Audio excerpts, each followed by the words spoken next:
Good morning. This is Miss Burt, and today I am going to be reading Chapter 5 from Stone Fox. All right, there's a glare on my glasses, but it's okay. Chapter 5 is called The Way. The next day, little Willie met the situation head on, or at least he wanted to, but he wasn't sure what to do.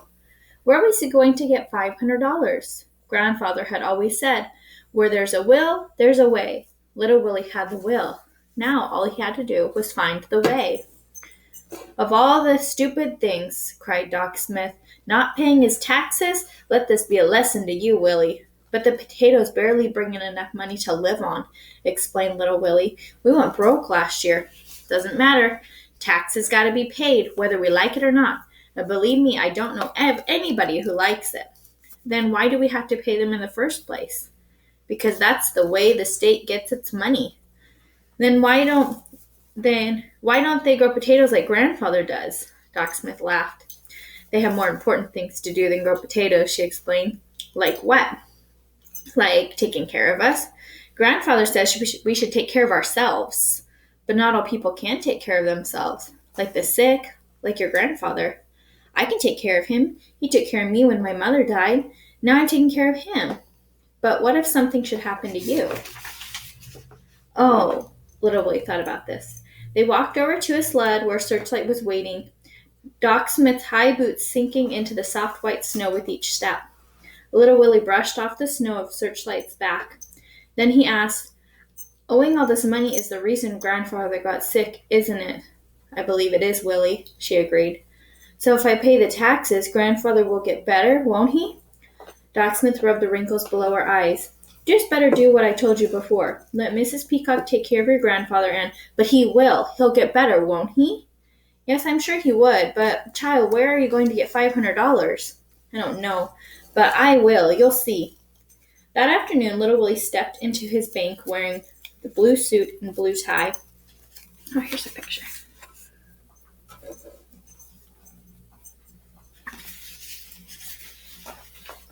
His hair was slicked down so that it looked like wet paint.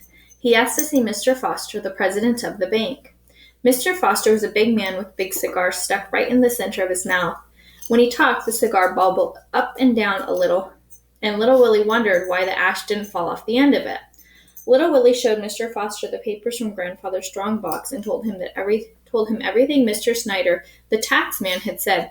"Sell," Mr. Foster recommended. After studying the papers, the cigar bobbled up and down. "Sell the farm and pay the taxes. If you don't, they can take the farm away from you. They have that right." "I'll be 11 next year. I'll grow more potatoes than anyone's ever seen. You'll see." "You need $500, Willie. Do you know how much that is? And anyway, there isn't enough time. Of course, the bank could loan you the money, but how could you pay it back? Then what about next year?" "No, I'll sell before you end up with nothing." "No, I say sell before you end up with nothing." The cigar ash fell onto the desk. "I have $50 in my savings account." "I'm sorry, Willie," Mr. Foster said as he wiped the ash off the floor. As little Willie walked out of the bank with his head down, Searchlight greeted him by placing two muddy paws on his chest. Little Willie smiled and grabbed Searchlight around the neck and squeezed her as hard as he could. "We'll do it, girl, you and me. We'll find a way." The next day, little Willie talked to everyone he could think of. He talked with his teacher, Miss Williams. He talked with Lester at the general store. He even talked with Hank, who swept up over at the post office. They all agreed, sell the farm. That was the only answer. There was only one person left to talk to. If only he could. "Should we sell?" little Willie asked. Palm up meant yes. Palm down meant no. Grandfather's hand lay motionless on the bed. Searchlight barked. Grandfather's fingers twitched, but that was all. Things looked hopeless. Then little Willie found the way. He was at Lester's general store when it happened, when he saw the poster. Every February, the National Dog Sled Races were held in Jackson, Wyoming. People came from all over to enter the race, and some of the finest dog teams in the country were represented. It was an open race. Any number of dogs could be entered, even one. The race covered 10 miles of snow-covered countryside, starting at the end of Main Street, right in front of the old church.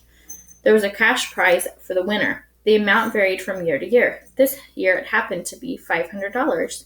Sure, Lester said as he pried the nail loose and handed it to little Willie. I'll pick up another at the mayor's office. Lester was skinny but strong, wore a white apron, and talked with saliva on his lips. Gonna be a good one this year. Here's a picture of Lester.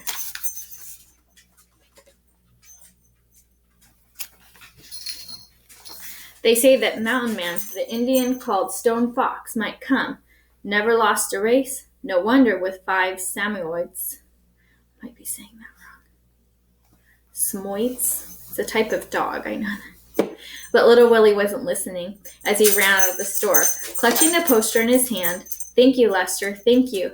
Grandfather's eyes were fixed on the ceiling. Little Willie had to stand on his toes in order to position the poster directly in front of Grandfather's face. I'll win, little Willie said. You'll see. They'll never take this farm away from me. Searchlight barked and put one paw up on the bed. Grandfather closed his eyes, squeezing out a tear that rolled down and filled up his ear. Sorry, I'm laughing at the dog, not at Grandfather. You can see my dog in the background.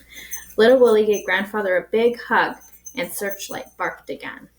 So tomorrow, Monday, I will read chapter 6, which is called Stone Fox. So if you would like to, go on to Classroom, Google Classroom, or on Parent Square and tell me what you think is going to happen.